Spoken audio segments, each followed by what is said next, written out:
एक दिन जंगल में सुबह सुबह जब राजा शेर अपनी गुफा से बाहर निकला तो उसने देखा कि एक साधु बाबा समाधि लगाए हुए उसकी गुफा के पास एक पेड़ के नीचे बैठे साधना कर रहे हैं।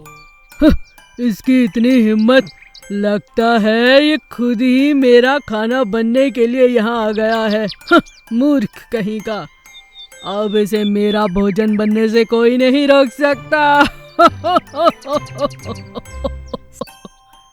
शेर की हंसी सुनकर साधु बाबा की आंख खुल गई। उन्होंने राजा शेर को आते हुए देखा और हाथ जोड़कर खड़े हो गए और कहा, राजा शेर, मुझे माफ करें, आपको नींद से जगाना मुझे सही नहीं लगा, इसीलिए यहाँ आपका इंतजार करने लगा। मुझे आपसे कुछ बात करनी है। मुझसे क्या बात करनी है आपको? आज से मैं यहीं बैठकर समाधि में रहना चाहता हूँ, शक्तियों को पाना चाहता हूँ। बस आपकी इजाजत चाहिए शेर राजा। मैं चाहता हूँ आप यहाँ मुझे बैठने की इजाजत दे दें। लेकिन यहाँ पर क्यों? क्या तुम मुझसे डरते नहीं? मैं तुम्हें आज खा जाऊंगा, फिर कैसी समाधि? मेरी बात ध्यान से सुने शेर राजा, इस शक्ति को प्राप्त करने में मेरी मदद करिए, मैं आपकी मदद करूंगा। मैं आपको उड़ने की शक्तियां दे सकता हूँ। आप एकमात्र अद्भुत शेर बन जाएंगे जो उड़ता है, यानी कि उड़ने वाला शेर। अच्छा, ये बात है। अगर जंगल में कोई भी गया तो बाकी जानवर मुझे परेशान करेंगे, लेकिन अगर आपकी इजाजत से यहाँ रुका तो मुझे परेशान नहीं करेंगे। मैं जानता हूँ बाकी जानवर आपसे बहुत डरते हैं। ये तो तुमने ठीक कहा। क्या सच में तुम्हारे पास इतनी शक्तियाँ हो जाएंगी कि मैं उड़ सकूंगा? जी महाराज, बस आपका साथ चाहिए। भोजन तो आप किसी का भी कर सकते हैं, मगर कोई आपको शक्तियाँ नहीं दे सकता महाराज। शेर को बाबा की ये बात बहुत सही लगी। शेर ने बाबा की दिन रात सेवा की, उसके पास किसी भी जानवर को भटकने नहीं दिया। और बहुत समय के बाद जब बाबा ने आंखें खोली तो उनके पास दिव्य शक्तियाँ थीं। उन्होंने शेर को आशीर्वाद दिया और शेर बन गया उड़ने वाला शेर। यह देखकर जंगल में उसकी वाह-वाह होने लगी और शेर बहुत खुश हुआ। बहुत दिन पहले पीलू करके एक लोमड़ी एक घने जंगल में रहा करती थी। वह बहुत ही चालाक और दुष्ट लोमड़ी थी।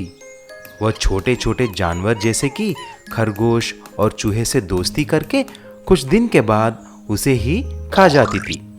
ये बात जंगल में सभी जानवरों को पता थी, इसीलिए उससे कोई भी जानवर दोस्ती करने के लिए डरते थे। एक दिन पीलू बहुत नाराज थी क्योंकि उसको कई दिन से कुछ खाने के लिए नहीं मिला। पीलू ऐसा ही घंटों तक जंगल में भटकती गई। अरे, आज खाने के लिए कुछ नहीं मिला तो मैं मर जाऊंगा। हे प्रभु, कुछ तो करो। ऐसा ही पीलू कुछ दूर जाने के बाद उसे एक मुर्गा एक बड़ी पेड़ के डाल पे बैठी हुई दिखाई दिया। पीलू खुशी से पागल हो गया। फिर उसके मन में ऐसा सोचा, अरे कितना स्वादिष्ट भोजन मिला है आज। किसी भी तरह इस मुर्गी को पकड़कर खाना है।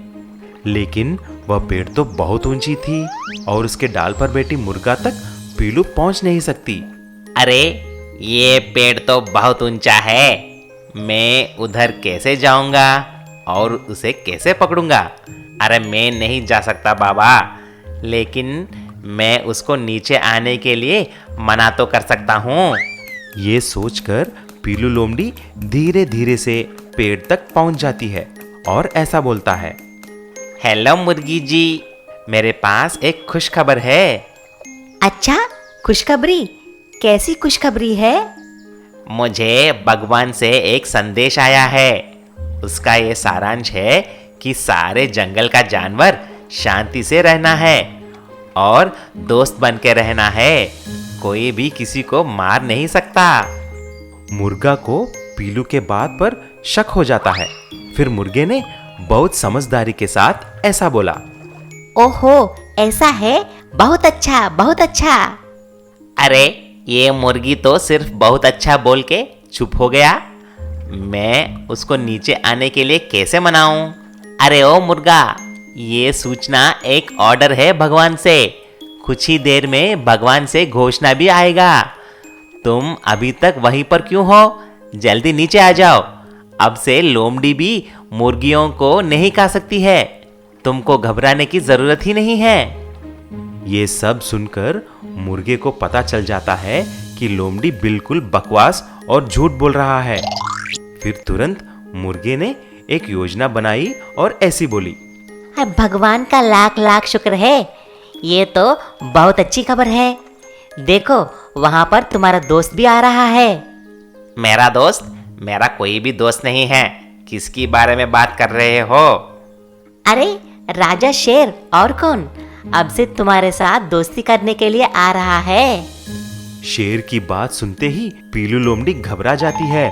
उसको देख मुर्गे ने, अरे क्या हुआ मेरे दोस्त? अब से सभी दोस्त ही तो हैं। ये सुनकर लोमड़ी वहां से दुम दबाकर भाग जाती है और समझदार मुर्गे ने अपनी बुद्धि से लोमड़ी से जान बचा लेती है। विशाल कछुआ। एक दिन समंदर में बहुत बड़ा तूफान आया। सब जानवर और इंसान इधर उधर बिखर गए। अगले दिन सुबह जब तूफान रुका तो एक मछुआरन को विशाल कछुआ नजर आया। अरे क्या इतना बड़ा कछुआ? देवा रे देवा, मैंने तो इतना बड़ा कछुआ पहले कभी नहीं देखा। जरूर ये रात में तूफान के समंदर से बाहर आया है। इसके पास जाकर देखती हूँ जिंदा है या मर गया। अरे अरे, ये तो घायल है और जिंदा भी। मुझे कुछ करना चाहिए। बेचारा, इसके लिए क्या करूँ? भगवान मेरी मदद करो। मछुआरन दिल की बहुत अच्छी थी। उसने मछली पकड़ने की बजाय पूरा दिन कछुए का ख्याल रखा। शाम को जब कछुए को होश आया तो वो उसे देखकर बोला, तुम कौन हो? मैं बचा कैसे?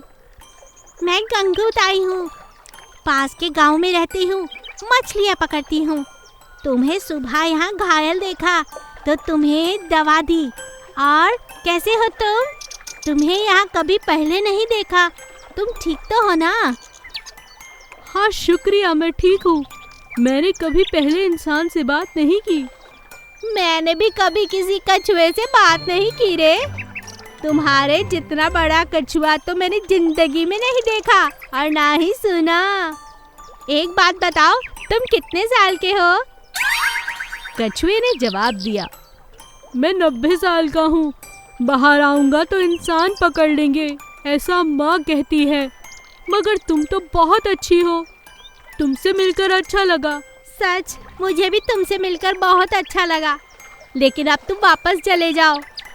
हाँ, अगर इंसान ने तुम्हें देख लिया तो तुम्हें पकड़कर खा जाएगा या फिर तुम्हें सर्कस में बंद कर देगा। सर्कस? वो क्या होता है? जहाँ पर बड़े बड़े जानवरों को शहर में रखते हैं। लोग उन्हें देखने आते हैं, पैसा देते हैं और फिर उनका तमाशा देखते हैं। उन्हें पिंजरे में बंद कर दिया जाता है, सभी जानवरों को। अच्छा, तो माँ ठीक कहती है। मैं वापस जाना चाहता हूँ। हाँ, ठीक है। अपना ख्याल रखना। ऐसा कहकर कछुआ वापस समंदर में चला जाता है और गंगू ताई को बहुत धन्यवाद कहता है। बिल्ली और खरगोश का फुटबॉल गेम। बिल्ली और खरगोश गांव के बच्चों को छुप छुप कर फुटबॉल खेलते हुए देखते थे और बहुत खुश होते थे। बिल्ली देखो, कितना बढ़िया गोल मारा है। वाह, फुटबॉल खेलते हुए ये बच्चे कितने प्यारे लगते हैं। हाँ, ये तो तुमने मेरे मन की बात कह दी।